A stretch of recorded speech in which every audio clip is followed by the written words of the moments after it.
And a reminder, from 2 years ago, the cost of their Thanksgiving dinner is still up 15%.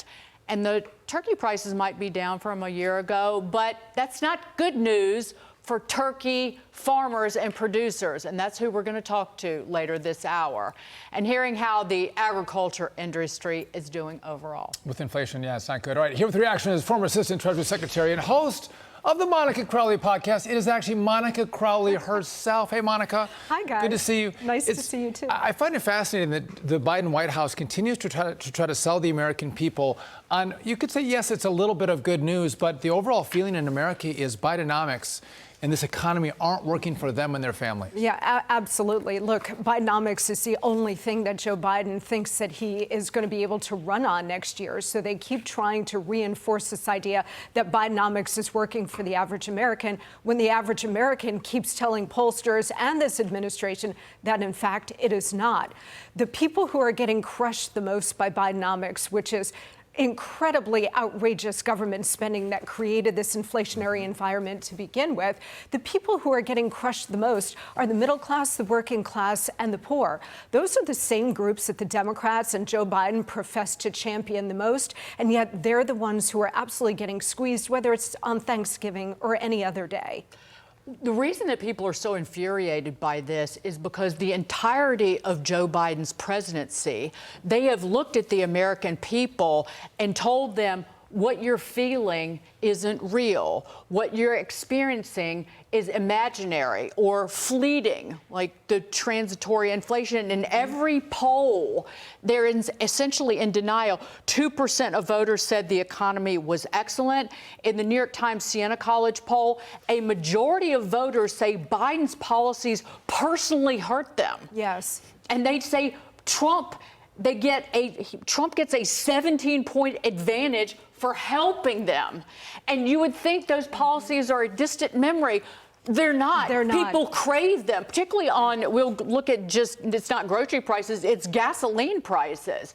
Biden and them are trying to act like, oh, gas is lower. Yeah, a little bit, but if you go back to the Trump years, look at how low they were, and gas prices are still up 90 cents a gallon.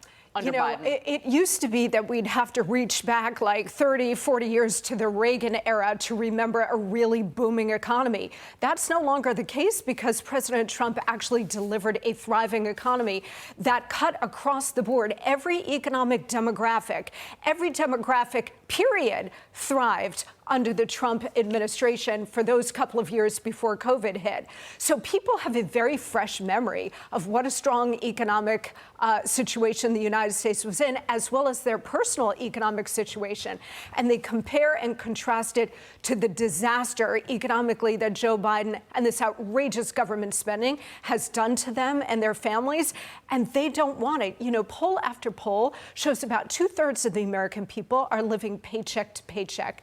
75% of the American people disapprove of the way Joe Biden has handled the economy. That same 75% say that the economy is going to be their guiding issue for next year in the presidential election. So it doesn't just have economic consequences, it has political ones as well. And you talked about outrageous government spending. The debate surrounding the increasing national debt is rearing its ugly head again.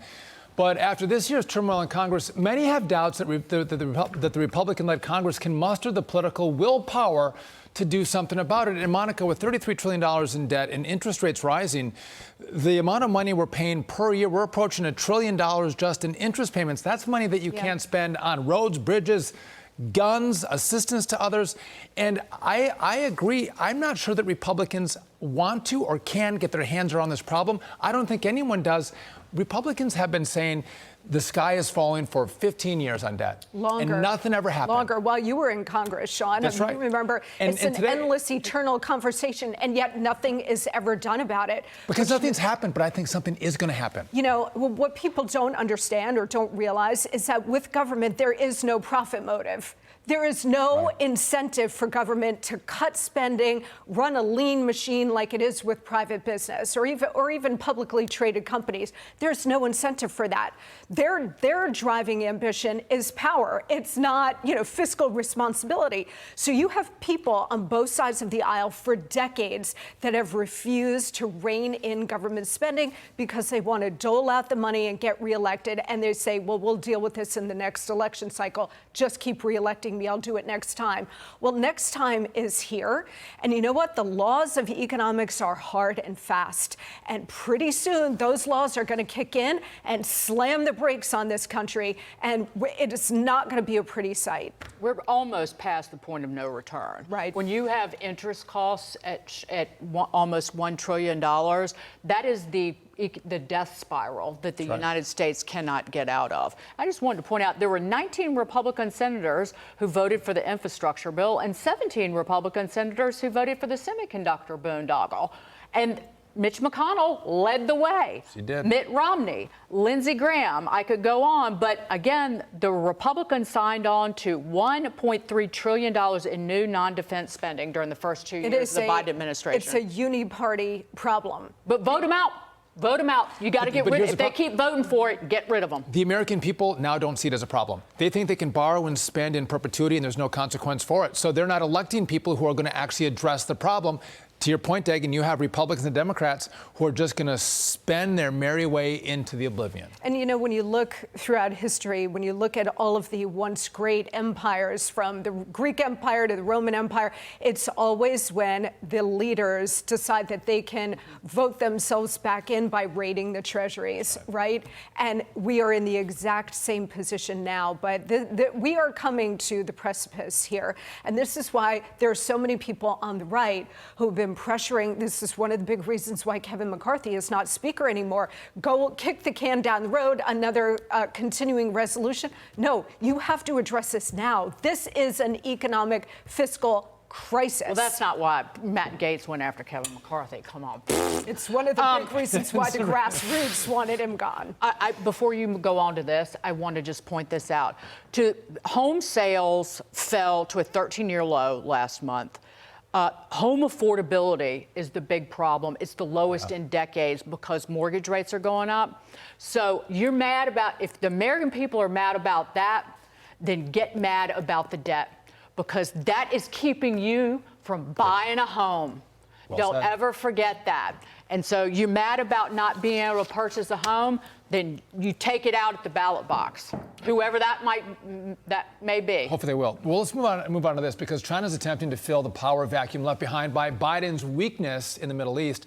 The communist nation playing peacemaker, hosting officials from Muslim-majority nations to address the war in Israel, where dictator Xi Jinping urgently called for an immediate ceasefire. But could it all just be a distraction from the economic disaster back at home in China? The Financial Times reporting China's lost 75% of all foreign money invested in its stock market in the first 7 months of this year. So, Monica, what's happening here? Obviously, money's flowing out of China, but all of a sudden they're engaging in the world stage, trying to be the peacemaker in the Middle East. Yeah, well, their main objective is still global primacy, global dominance. And a big piece of that, obviously, is economic primacy, but also military aggression and the rest. Big part of it is diplomatic as well. And so they are trying to do a little sleight of hand, because the China economy is turning sluggish. They've got a big property bust or property slump going on. They've got unsustainable local debt in China. So why not introduce themselves as some sort of quote unquote honest broker in the Middle East as well? But they do want to be the power that everybody turns to for diplomatic resolution. They tried this with Russia and Ukraine. It didn't pan out. Maybe they think they'll have better luck. But China is very closely allied with Iran. And so they are not on the side of Israel, which is the force that we are backing in this war, at least so far. So they want to introduce themselves as a broker. If they are able to negotiate some sort of peace, which I highly doubt, but if they are, that catapults the Chinese into a whole next level diplomatically, and that's their goal. But if you're a broker, you have to deal with both sides, and you can't just deal with one side, the Iranian side. So I doubt they're going to have success here. But Monica Crowley, always a pleasure. Thanks for joining us. Always a pleasure, guys. Happy Thanksgiving. Happy Thanksgiving. Thanks.